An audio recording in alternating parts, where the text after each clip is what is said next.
Welcome to the Cenario Podcast, your guide to mental health and well-being.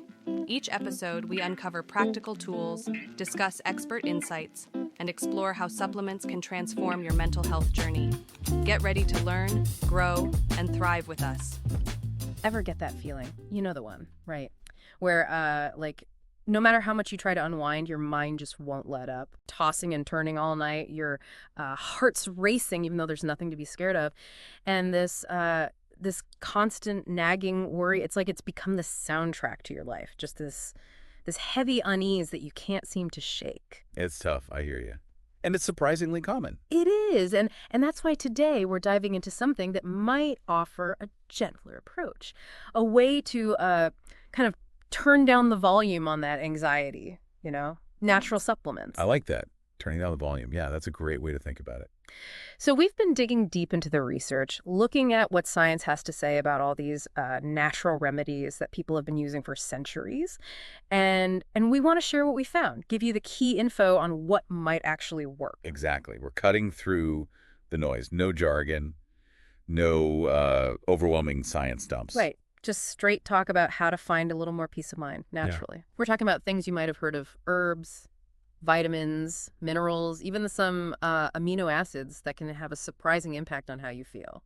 And I think it's important to say this is for anyone who's struggling with mild to moderate anxiety. Yeah, absolutely. Or if you're looking for ways to, support your mental health alongside other things you might be doing. Right. Or even if you just want to explore, see if there are any natural options that resonate with you.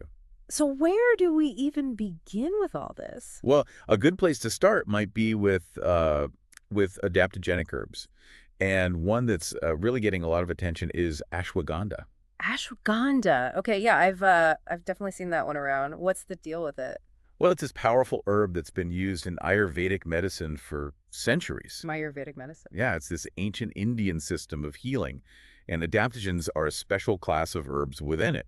They basically help your body deal with stress better. Okay, so that's like a natural stress buster. How does it work? So ashwagandha helps regulate your stress hormones, especially cortisol, that hormone that gets released when you're stressed. Right, the fight or flight hormone. Exactly.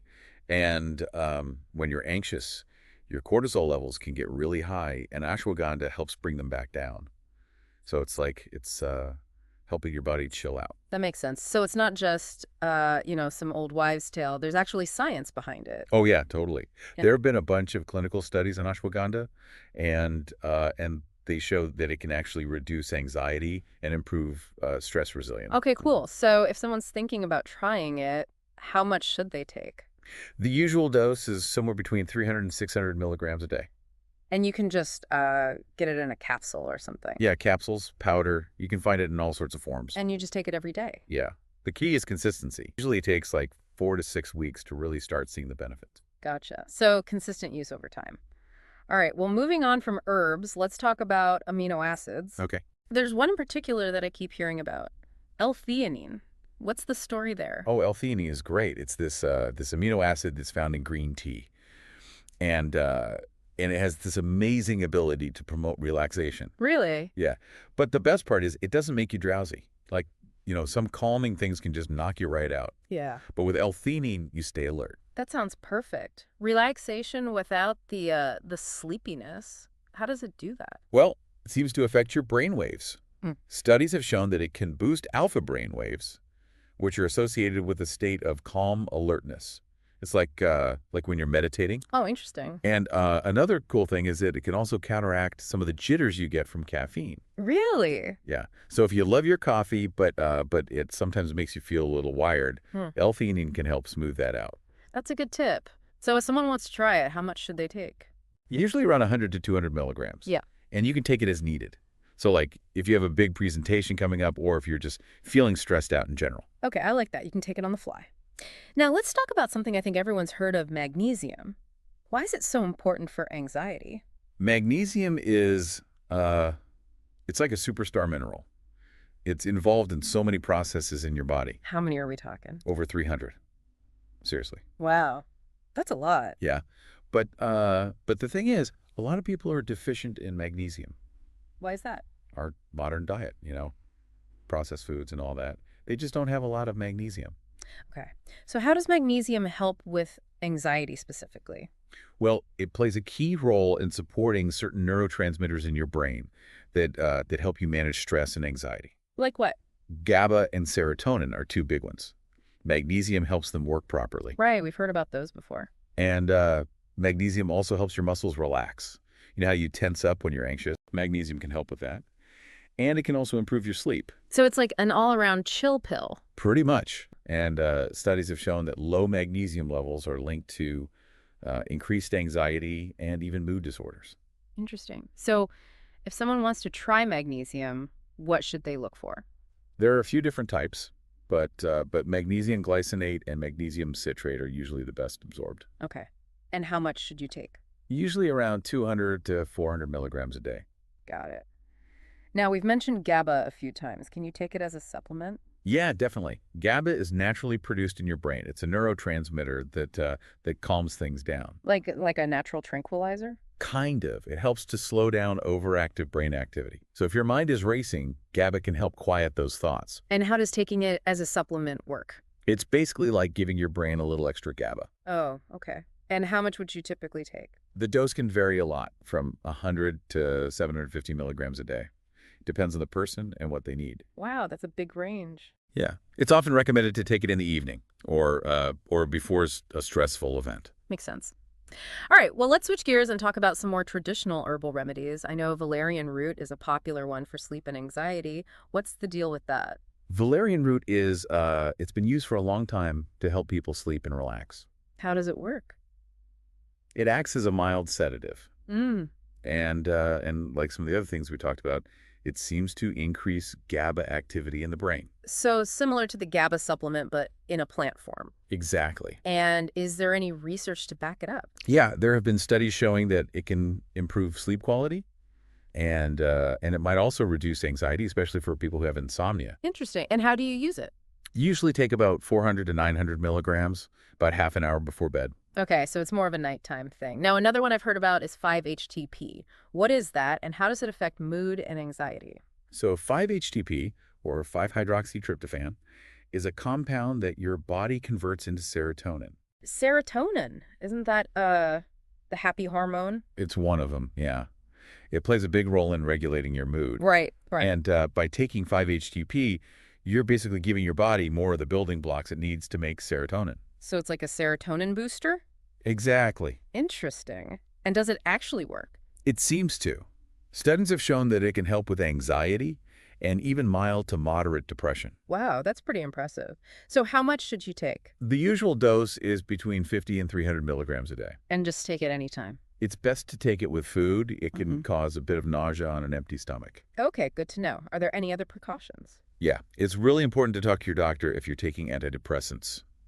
5-HTP can interact with those medications. Oh, that's really important to know. All right, another calming herb I've come across is passionflower. What can you tell me about that one? Passionflower is, it's known for its calming effects. How does it work? Like many of the other things we've talked about, it seems to increase GABA levels in the brain. So it's another one that boosts GABA. Yeah, basically. Interesting. And what's it used for? It can be helpful for generalized anxiety disorder and sleep problems. And how do you take it? You can find it as a tea, tincture, or capsule. Okay, cool. So lots of options there. Now, I know we can't talk about brain health and mood without mentioning omega-3 fatty acids. How do those factor into anxiety? Omega-3s are those healthy fats that you find in fish oil and some plant-based oils. They're really important for your brain. Right, they're good for everything. Pretty much. Yeah. And they help to reduce inflammation in the body, which can contribute to anxiety. Okay, so they're good for overall brain health, which indirectly helps with anxiety? Yeah. But there's also evidence that they can directly reduce anxiety symptoms, especially EPA, one of the types of omega-3s. Interesting. So how much should you aim for? The general recommendation is about 1,000 to 2,000 milligrams of EPA and DHA combined. Combined. Yeah, those are the two main types of omega-3s. Gotcha. Now, are there any other natural remedies that people use for anxiety? Oh, yeah, tons. Any that are worth mentioning? Well, CBD oil is a big one. CBD oil? Yeah, it's gotten really popular for anxiety. It interacts with your endocannabinoid system, which helps regulate your mood and stress response. Okay, but isn't that marijuana? It comes from the cannabis plant, but CBD oil doesn't get you high. helps you relax. Interesting. Any other interesting ones? Lemon balm is another good one. It's a very soothing herb. Yeah. You often find it in teas with Valerian or Passionflower. Oh, yeah. And essential oils can be really helpful too. Lavender, chamomile, bergamot. Those are all great for relaxation. So it sounds like there's a whole world of natural anxiety remedies out there. There really is. But with so many options, it can be hard to know what's safe. Oh. What are some things people should keep in mind? Well, the most important thing is to talk to your doctor before starting any new supplement, especially if you're taking medications or if you have any health conditions. Right. Always good advice. And what about interactions? We talked about 5-HTP, but are there other things to be aware of?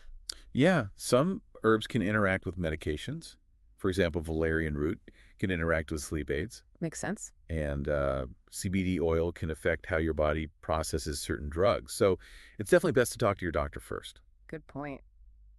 Now, we've talked a lot about supplements, but it sounds like they work best as part of a bigger picture. Absolutely. They're not a magic bullet. So what are some other things people can do to help manage their anxiety?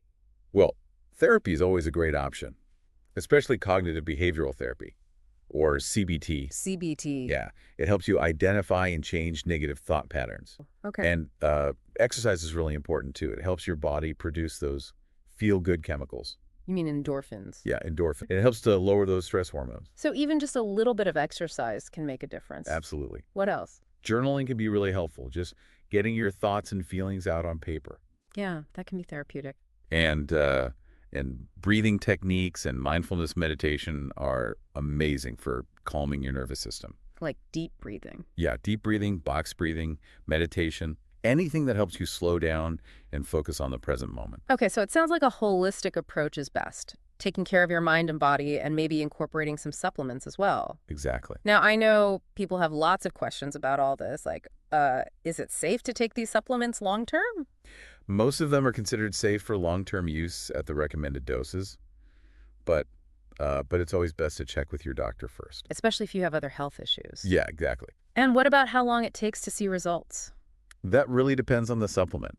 Some work quickly, like L-theanine or GABA, but others, like ashwagandha, can take a few weeks. Okay, so you have to be patient. Yeah, it's not always an instant fix. And can these supplements replace therapy or medication?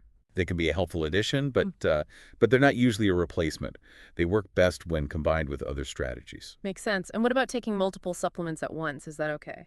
It can be, but you have to be careful. Some supplements can interact with each other. It's best to start slowly and maybe talk to your doctor about it. Okay, good advice. Now, are there any side effects to be aware of? Most of these supplements are pretty safe, but some people might experience mild side effects like drowsiness or upset stomach. Okay. And what should you do if you experience side effects? Stop taking the supplement and talk to your doctor. Makes sense. Now, one last question. Does the form of the supplement matter? Like capsules versus teas versus tinctures? It really depends on the supplement and personal preference. Some people prefer teas because they're soothing, while others prefer capsules because they're convenient. Okay. So it's really about finding what works best for you. Exactly. Well, we've covered a lot of ground today, so many different natural supplements that can potentially help with anxiety. I know, right? It's amazing how many options there are. It really is. But it's important to remember that everyone's anxiety journey is different. What works for one person might not work for another. Definitely. And it's not just about supplements. It's about finding a holistic approach that works for you. Right. And that might include therapy, lifestyle changes, and maybe some natural remedies as well. Exactly. So as you're listening to this, think about which of these options resonates with you. Yeah. What feels like it might be a good fit for your needs. And remember, it's always a good idea to do your research and talk to your doctor before starting any new supplement. Absolutely. It's all about finding what supports you best on your journey to greater well-being. Couldn't have said it better myself. And that's it for today's deep dive. We'll see you next time. See you then. Thanks for tuning in to the Cenario Podcast. Don't forget to visit Cenario.com for more expert tips, articles, and supplements designed to support your mental health. If you enjoyed this episode, remember to subscribe and share it with a friend. Until next time, take care of yourself.